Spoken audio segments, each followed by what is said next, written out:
हे रामा पुरुषोत्तमा नर हरे नारायण केशव गोविंदा गरुणध्वजा गुणनिधे दामोदरा माधवा हे कृष्णा कमलापते यदुपते सीतापते श्रीपते वैकुंठाधिपते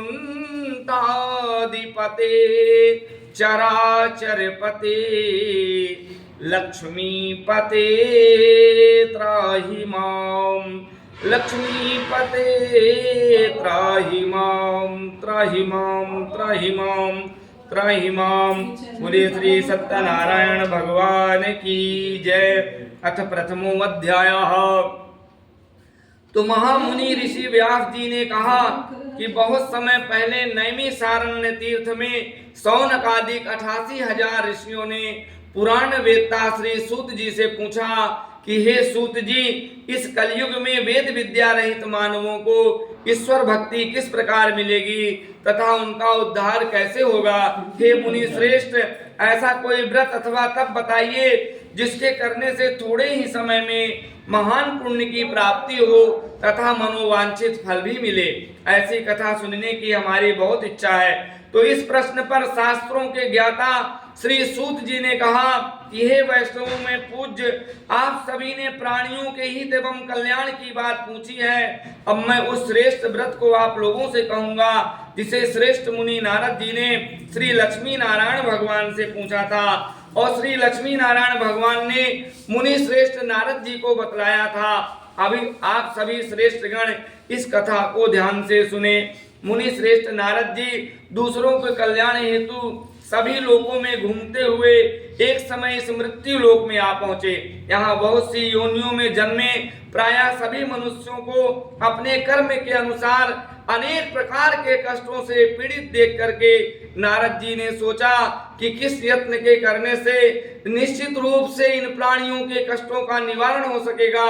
अपने मन में ऐसा विचार कर नारद जी विष्णु लोक को गए।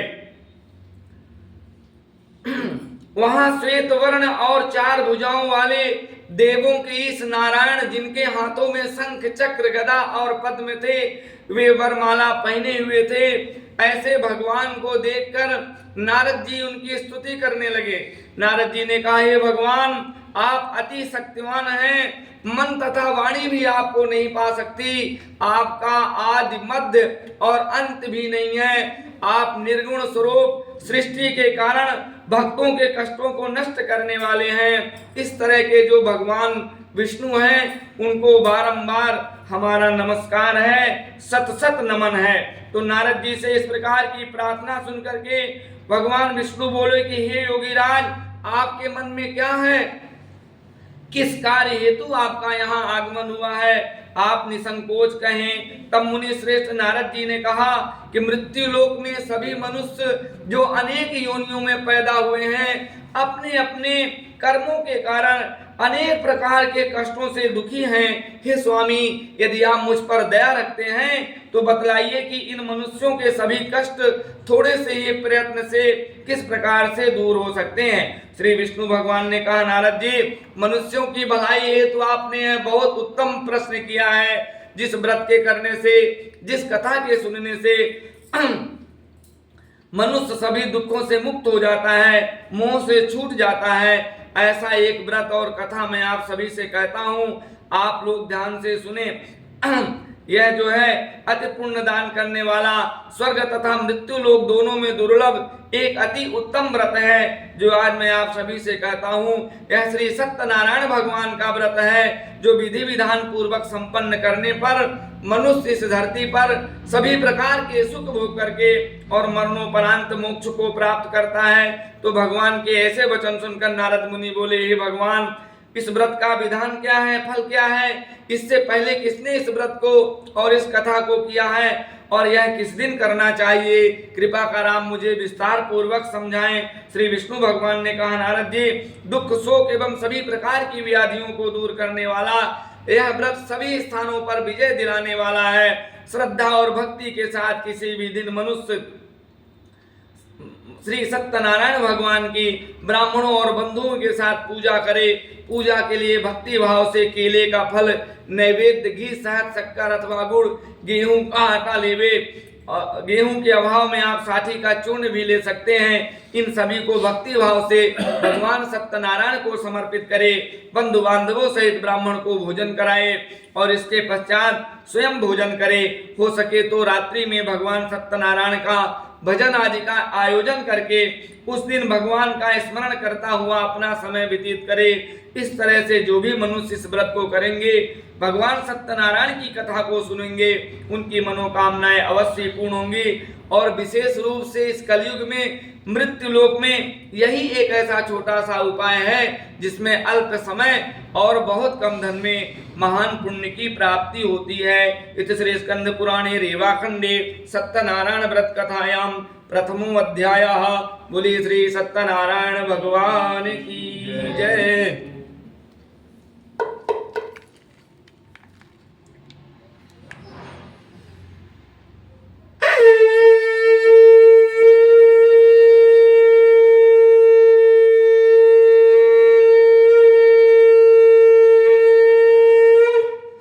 श्री सत्यनारायण भगवान की जय। श्रीमन्नारायण नारायण नारायण भजमन नारायण नारायण नारायण लक्ष्मी नारायण नारायण नारायण भजमन नारायण नारायण नारायण सत्यनारायण नारायण नारायण लक्ष्मी नारायण नारायण नारायण सत्यनारायण नारायण नारायण। बोलिए श्री सत्यनारायण भगवान की जय। अथ द्वितीयो अध्यायः। तो महान संत सूत जी ने कहा कि हे ऋषियों, अब जिन्होंने प्राचीन काल में इस व्रत को किया है, इस कथा को सुना है, उनका इतिहास मैं आप सभी से कहता हूँ। आप सभी लोग ध्यान से सुने। अति सुंदर काशीपुरी नगरी में एक अति निर्धन ब्राह्मण वास करता था। वह ब्राह्मण भूख और प्यास से बेचैन होकर हर समय दुखी रहा करता था। तो ब्राह्मणों से अधिक प्रेम करने वाले सत्यनारायण भगवान ने उसको दुखी देखकर एक दिन बूढ़े ब्राह्मण का वेश धारण करके उस निर्धन ब्राह्मण के पास बड़े आदर के साथ जाकर के पूछा कि हे ब्राह्मण, तुम हर समय दुखी होकर इस पृथ्वी पर क्यों घूमते हो? हे श्रेष्ठ ब्राह्मण, अपनी व्यथा कहो, मैं सुनना चाहता हूँ। तो कष्टों से घिरे उस ब्राह्मण ने कहा, मैं निर्धन ब्राह्मण हूँ, भिक्षा के लिए पृथ्वी पर मारा मारा फिरता हूँ। हे भगवान, यदि आप इससे मुक्ति दिलाने का कोई उपाय जानते हैं तो कृपा का नाम मुझे बतलाएं।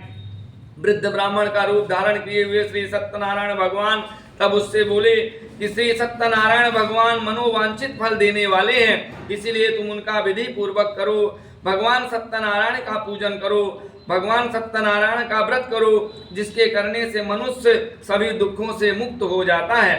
दरिद्र ब्राह्मण को व्रत एवं कथा का संपूर्ण विधि विधान बतलाकर बूढ़े ब्राह्मण का रूप धारण किए हुए सत्यनारायण भगवान अंतर ध्यान हो गए। अब वृद्ध ब्राह्मण ने जिस व्रत को बतलाया है उसको मैं अवश्य विधि विधान के साथ करूंगा, ऐसा निश्चय करके वह दरिद्र ब्राह्मण अपने घर चला गया। परंतु उस रात उस ब्राह्मण को नींद नहीं आई।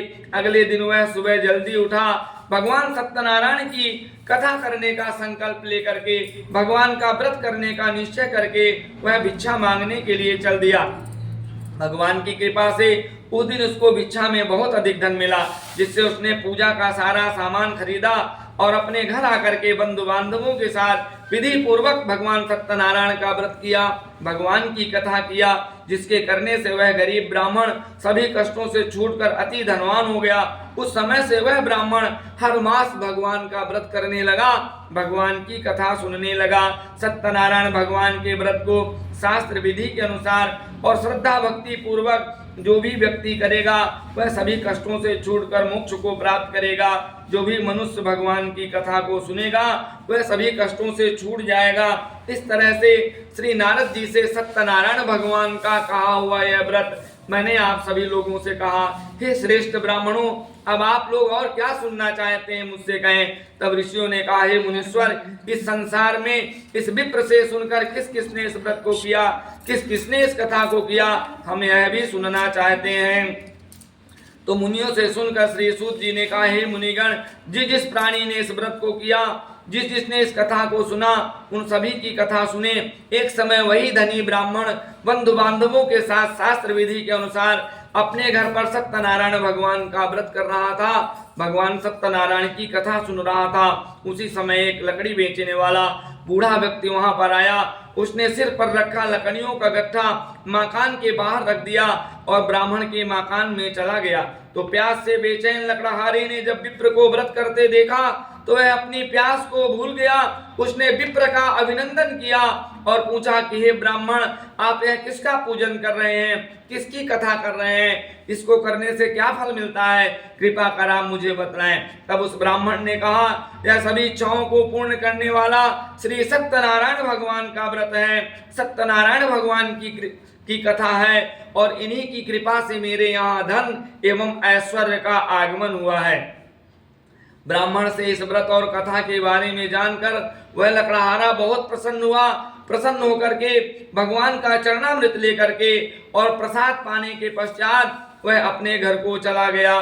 फिर अगले दिन लकड़हारे ने अपने मन में संकल्प ले लिया कि आज गांव में लकड़ी बेचने से जो भी धन मुझे मिलेगा उसी से मैं सत्यनारायण भगवान का श्रेष्ठ व्रत करूंगा, भगवान सत्यनारायण की कथा सुनूंगा।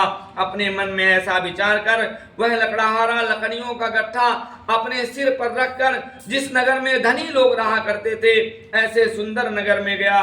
भगवान की कृपा से उसको उस दिन उन लकड़ियों का दाम पहले दिनों से चौगुना मिला। तो वह बूढ़ा लकड़हारा बहुत प्रसन्न हुआ। प्रसन्न होकर के पके पके केले, शहद, शक्कर, घी, दही, दुग्ध और गेहूं का चूर्ण इत्यादि सत्यनारायण भगवान की पूजा की सभी सामग्री लेकर के अपने घर आया। उसने बंधु बांधवों को बुलाया और बंधु बांधवों को बुलाकर विधि विधान के अनुसार भगवान का पूजन किया, सत्यनारायण भगवान की कथा किया और भगवान का व्रत किया, जिसके प्रभाव से वह बूढ़ा लकड़हारा धन धान्य से युक्त हो गया और संसार के समस्त सुख भोग करके वह वैकुंठ धाम को प्राप्त किया। इत श्री स्कंद पुराणे रेवाखंडे सत्यनारायण व्रत कथायां द्वितीयो अध्यायः। बोले श्री सत्यनारायण भगवान की जय।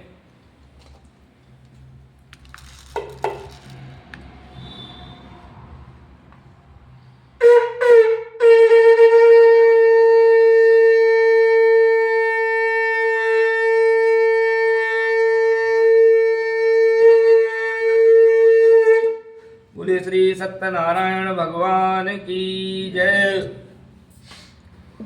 श्रीमन्नारायण नारायण नारायण भजमन नारायण नारायण नारायण लक्ष्मी नारायण नारायण नारायण भजमन नारायण नारायण नारायण श्रीमन्नारायण नारायण नारायण सत्यनारायण नारायण नारायण भजमन नारायण नारायण नारायण लक्ष्मी नारायण नारायण नारायण। बोले श्री सत्यनारायण भगवान की जय। अथ तृतीयो अध्यायः। तो श्री सूत जी बोले कि हे श्रेष्ठ मुनियों, अब मैं आगे की एक कथा और कहता हूँ। प्राचीन काल में उल्का मुख नाम का एक महान ज्ञानी राजा था। वह राजा जितेंद्रिय सत्यवक्ता था। प्रतिदिन मंदिरों में जाया करता था और गरीबों को धन दे करके उनके दुखों को दूर किया करता था। उसकी जो पत्नी थी कमल के समान मुख वाली सती साध्वी थी। एक दिन भद्रशिला नदी के तट पर वे दोनों विधि विधान सहित भगवान सत्यनारायण का व्रत कर रहे थे, भगवान की कथा कर रहे थे। उसी समय वहां साधु नामक एक वैश्य आया। उसके पास व्यापार के लिए बहुत सा धन था। वह वैश्य नाव को नदी किनारे पर ठहराकर और राजा के पास आया। राजा को व्रत एवं कथा करते हुए देखकर उसने विनम्रता पूर्वक पूछा कि हे राजन, यह आप क्या कर रहे हैं? मुझे भी सुनने की इच्छा है, कृपा कर आप मुझे भी समझाइए। तो महाराज उल्का मुख ने कहा, हे वैश्य, मैं अपने बंधु बांधवों के साथ पुत्र की प्राप्ति के लिए श्री सत्यनारायण भगवान का व्रत कर रहा हूँ, भगवान का पूजन कर रहा हूँ, भगवान की कथा कर रहा हूँ। राजा के वचन सुनकर साधु नामक वैश्य ने बड़े आदर के साथ कहा, राजन, मुझे भी इसका संपूर्ण विधि विधान बतलाएं, मैं भी आपके कथनानुसार इस व्रत को करूंगा, भगवान की कथा को सुनूंगा, क्योंकि मुझे भी कोई संतान नहीं है और मुझे विश्वास है इस व्रत को करने से, भगवान की कथा को सुनने से मुझे अवश्य संतान की प्राप्ति होगी। तो राजा से व्रत के सभी विधान सुन और व्यापार से निवृत्त होकर वह वैश्य सुख पूर्वक अपने घर आया। उसने अपनी पत्नी को संतान देने वाले इस व्रत के विषय में सुनाया और प्रण कर लिया कि जब मुझे संतान होगी तब मैं इस व्रत को करूंगा, भगवान की कथा को सुनूंगा। वैश्य ने यह वचन अपनी पत्नी लीलावती से कहे। एक दिन भगवान की कृपा से उसकी पत्नी लीलावती सत्यनारायण भगवान की कृपा से गर्भवती हो गई और 10वें महीने में उसने एक अति सुंदर कन्या को जन्म दिया। वह कन्या दिनों दिन इस तरह बढ़ने लगी जैसे कि शुक्ल पक्ष का चंद्रमा बढ़ता है। तो कन्या का नाम उन्होंने कलावती रख दिया। फिर एक दिन लीलावती ने मीठे शब्दों में अपने पति को याद दिलाया कि आपने जो सत्यनारायण भगवान की कथा करने का संकल्प लिया था, भगवान का व्रत करने का संकल्प लिया था, अब आप उसे पूरा कर दीजिए। तो वैश्य ने कहा, हे प्रिय, मैं कलावती के विवाह पर इस व्रत को करूंगा, भगवान की कथा को सुनूंगा। इस प्रकार अपनी पत्नी को वह झूठा आश्वासन दे करके व्यापार करने के लिए विदेश चला गया। कलावती पिता घर में वृद्धि को प्राप्त हो गई। व्यापार से लौटने पर साधु ने जब नगर में सखियों के साथ अपनी वयस्क होती पुत्री को खेलते देखा तो उसे उसके विवाह की चिंता हुई। उसने एक दूत को बुलाया और कहा कि उसकी पुत्री के लिए कोई सुयोग्य वर देख कर ले आए। दूत साधु नामक वयस्क का आज्ञा पाकर कंचन नगर पहुंचा और देखभाल कर वैश्य की कन्या के लिए एक सुयोग्य वणिक पुत्र ले आया और उस सुयोग्य लड़के के साथ साधु नामक वैश्य ने बंधु बांधवों सहित प्रसन्न चित्त होकर के अपनी पुत्री का विवाह कर दिया।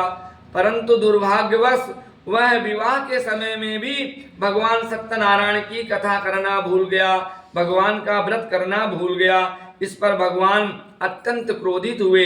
उन्होंने वैश्य को श्राप दे दिया कि अब तो तुम्हें दारुण दुख प्राप्त होगा।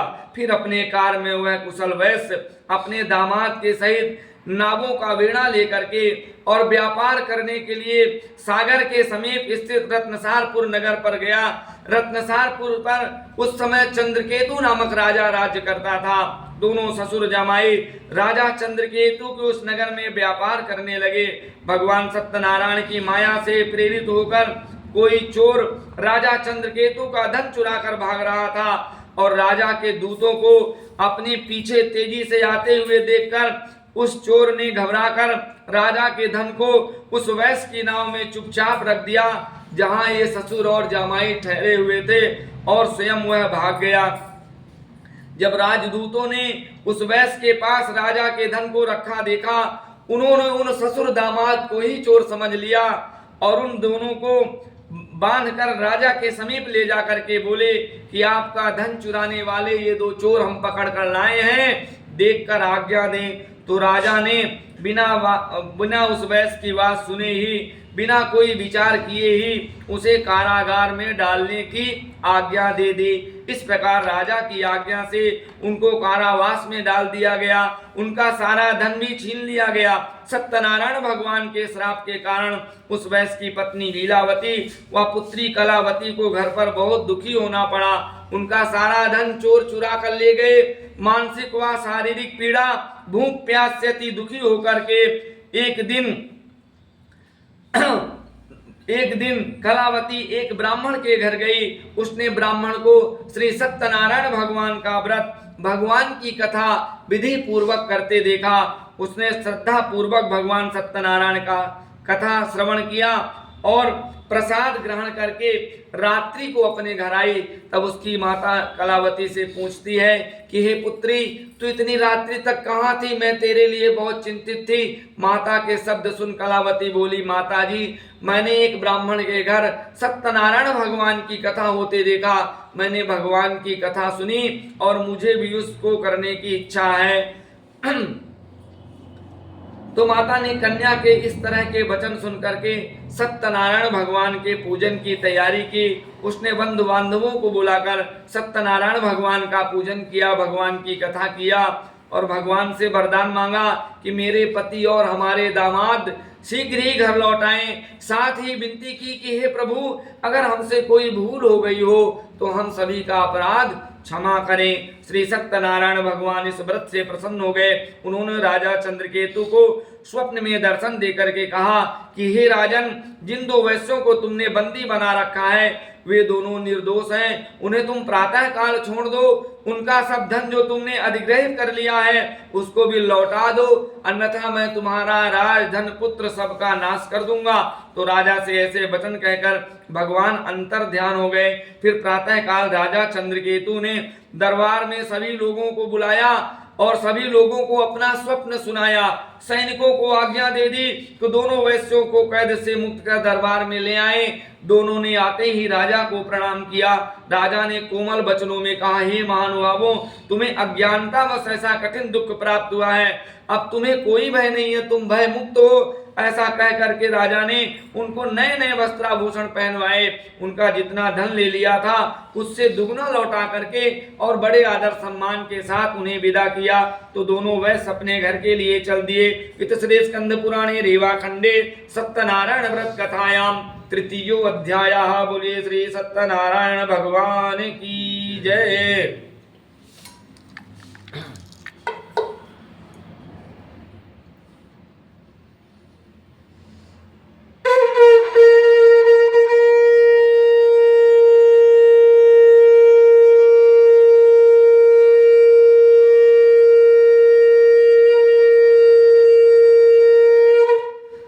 श्री सत्यनारायण भगवान की जय।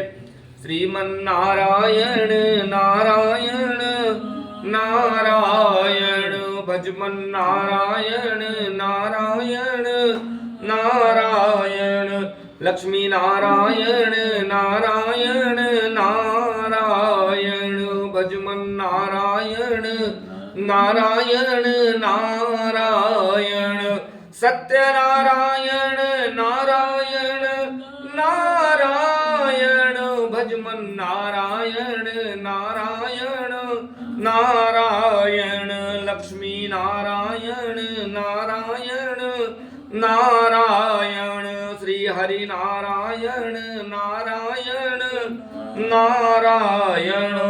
बोले श्री सत्यनारायण भगवान की जय। अथ चतुर्थो अध्यायः। तो श्री सूत जी ने आगे की कथा कही और वैश्य ने अपनी यात्रा आरंभ की, अपनी नगर की ओर चल दिया। उसके थोड़ी दूर आगे बढ़ने पर दंडी का वेश धारण करके सत्यनारायण भगवान ने उस वैश्य की परीक्षा लेने हेतु उससे पूछा कि हे वैश्य, तेरी नाव में क्या है? अब अभिमानी बणिक हंसता हुआ बोला, हे दंडी महाराज, आप ऐसा क्यों पूछते हैं? क्या धन चुराने की कामना है? मेरी नाव में तो बेल और पत्ते भरे हुए हैं। वैश्य के ऐसे वचन सुनकर दंडी भेषधारी भगवान बोले कि तुम्हारा वचन सत्य हो जाए। ऐसा कहकर वे वहां से चले गए और समुद्र के तट पर जाकर बैठ गए। दंडी महाराज के जाने के पश्चात वैश्य ने नित्य क्रिया से निवृत्त होने के बाद जब अपनी नाव को पानी के ऊपर ऊंची उठी देखा तो वह अचंभा किया और नाव में जब उसने बेल पत्ते आदि देखा तो वह मूर्छित होकर जमीन पर गिर पड़ा। मूर्छा खुलने पर वह अति शोक करने लगा। तब उसके दामाद ने कहा, आप शोक ना करें, यह दंडी महाराज का श्राप है, अतः हमें उनकी शरण में ही चलना चाहिए, वही हमारे दुखों का अंत कर सकेंगे। दामाद के ऐसे वचन सुनकर वह वैश्य दंडी भगवान के पास पहुंचा, अत्यंत भक्ति भाव से और पश्चाताप करते हुए बोला कि हे भगवान, मैंने आपसे जो असत्य वचन कहे थे उनके लिए आप मुझे क्षमा करें। ऐसा कहकर वह शोकातुर हो रोने लगा। तो दंडी भगवान बोले, हे बड़े पुत्र, मेरी आज्ञा से बार बार तुझे कष्ट प्राप्त हुआ है, तू मेरी पूजा से विमुख हो जाता है। तब उस वैश्य ने कहा, हे भगवान, आपकी माया को जब ब्रह्मादिक देवता भी नहीं जान पाते, वे लोग भी आपको नहीं समझ पाते, तब भला मैं मूर्ख आपको कैसे जान सकता हूँ। आप प्रसन्न हो जाइए, मैं अपनी क्षमता के अनुसार आपकी पूजा करूंगा, आपकी सेवा करूंगा। आप मेरी रक्षा कीजिए, मेरी नौका को पहले के समान धन से परिपूर्ण कर दीजिए। उसके ऐसे भक्ति भाव के वचन सुनकर सत्यनारायण भगवान प्रसन्न हो गए और उसकी इच्छा अनुसार वरदान दे करके भगवान अंतर ध्यान हो गए। तब ससुर व दामाद दोनों ने नाव पर आकर देखा कि नाव जैसे पहले धन से परिपूर्ण थी, उसी तरह धन से परिपूर्ण है। फिर वे लोग वहीं पर विधि विधान से भगवान सत्यनारायण का पूजन किए और पूजन करके अपने साथियों के सहित अपने नगर के लिए चल दिए। जब वह अपने नगर के निकट पहुंचे, उन्होंने एक दूत को बुलाया और अपने घर भेजा। दूत ने साधु नामक वैश्य के घर जा करके उसकी पत्नी को नमस्कार किया और कहा कि आपके पति आपके जामाता सहित इस नगर के समीप आ गए हैं। लीलावती और उसकी कन्या कलावती उस समय सत्यनारायण भगवान का पूजन कर रही थी, भगवान की कथा कर रही थी। दूत का वचन सुनकर साधु की पत्नी ने बड़े हर्ष के साथ सत्यनारायण भगवान का पूजन पूर्ण किया और अपनी पुत्री से कहा, मैं अपने पति के दर्शन के लिए जाती हूँ, पूजन पूर्ण करके तुम भी शीघ्र आ जाना। परंतु कलावती पूजन व प्रसाद छोड़कर अपने पति के दर्शन के लिए चली गई। अब भगवान का पूजन व प्रसाद की अवज्ञा के कारण सत्यनारायण भगवान उसके ऊपर रुष्ट हो गए। उसके पति को पानी में डुबो दिया, नाव के सहित पानी में डुबो दिया। तो कलावती अपने पति को वहां पर ना पाकर रोती हुई जमीन पर गिर पड़ी।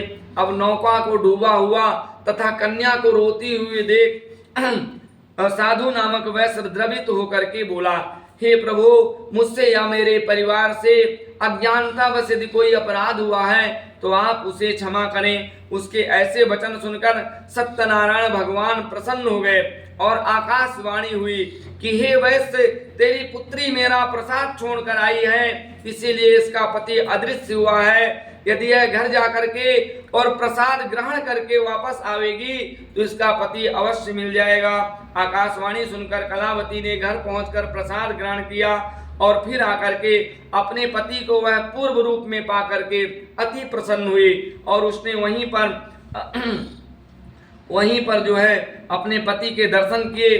तत्पश्चात साधु वैश्य ने बंधु बांधवों सहित वहीं पर विधि पूर्वक भगवान का पूजन किया, भगवान की कथा किया, जिसके प्रभाव से वह इस लोक के सभी प्रकार के सुख भोग करके और मरणोपरांत जो है मोक्ष को प्राप्त हुआ। इत श्री स्कंद पुराणे रेवाखंडे सत्यनारायण व्रत कथायां चतुर्थो अध्यायः। बोलिए श्री सत्यनारायण भगवान की जय।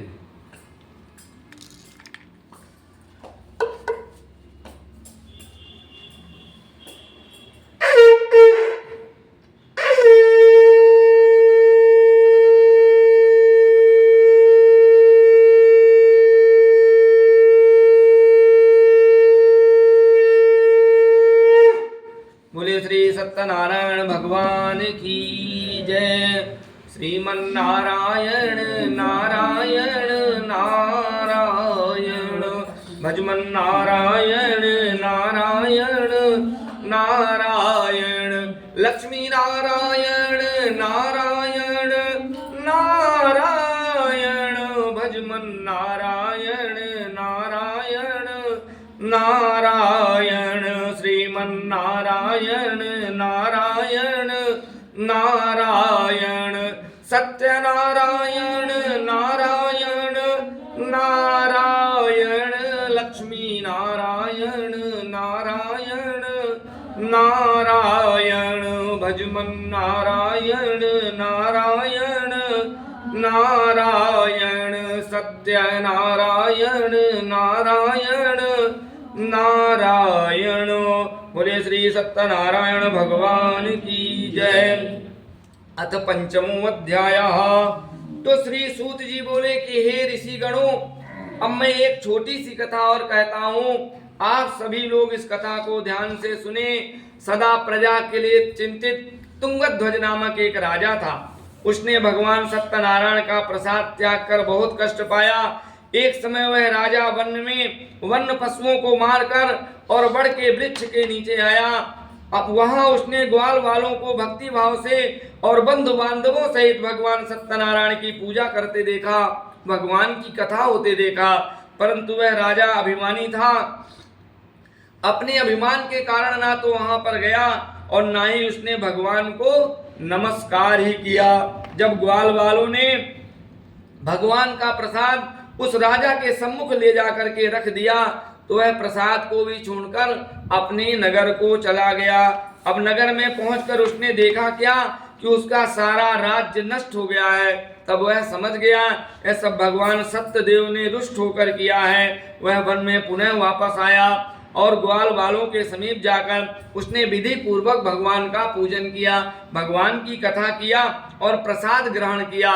तो सत्यनारायण भगवान की कृपा से सब कुछ पहले जैसा ही हो गया और वह लंबे समय तक सुख भोग करके मरणोपरांत मोक्ष को प्राप्त हुआ। जो भी मानव इस श्रेष्ठ दुर्लभ व्रत को करेगा, भगवान सत्यनारायण की कथा को सुनेगा, सत्यनारायण भगवान की कृपा से उसे धन धान्य की कोई कमी नहीं होती है। यदि कोई निर्धन है तो वह धनी हो जाता है, यदि कोई बंधन में है तो वह बंधन से मुक्त हो जाता है, निर्भय हो जाता है। यदि कोई संतानहीन है तो उसको संतान की भी प्राप्ति होती है। व्यक्ति की सभी इच्छाएं पूर्ण होकर के और अंत में वह बैकुंठ धाम को जाता है। अब आप लोग उनके बारे में जानिए जिन्होंने पहले जन्म में इस व्रत को किया था, भगवान की कथा को सुना था। उनके दूसरे जन्म की कथा सुनिए। सतानंद नामक जो वृद्ध ब्राह्मण था, सुदामा जी के रूप में जन्म लेकर के भगवान श्री कृष्ण जी की भक्ति एवं सेवा करके बैकुंठ धाम को प्राप्त किया था। उल्का मुख नामक जो राजा थे, जो कि राजा दशरथ बने और वे श्री रंगनाथ भगवान का पूजन करके मोक्ष को प्राप्त हुए थे।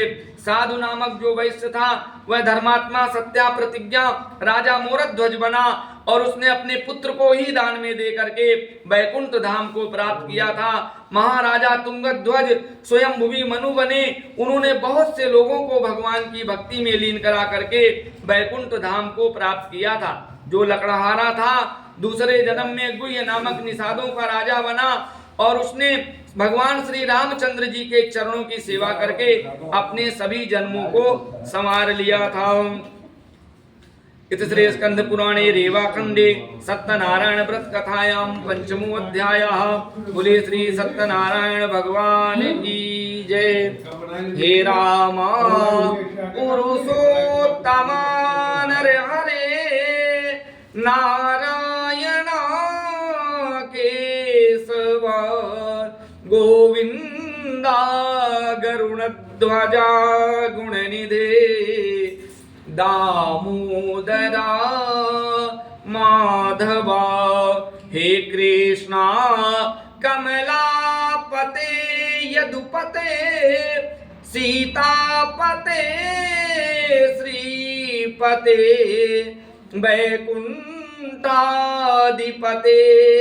चराचरपते लक्ष्मीपते त्राहि मां लक्ष्मीपते त्राहि मां त्राहि मां त्राहि मां त्राहि मां। बोले श्री सत्यनारायण भगवान की जय। सभी देवी देवताओं की जय। बोलो भक्तों हर हर महादेव।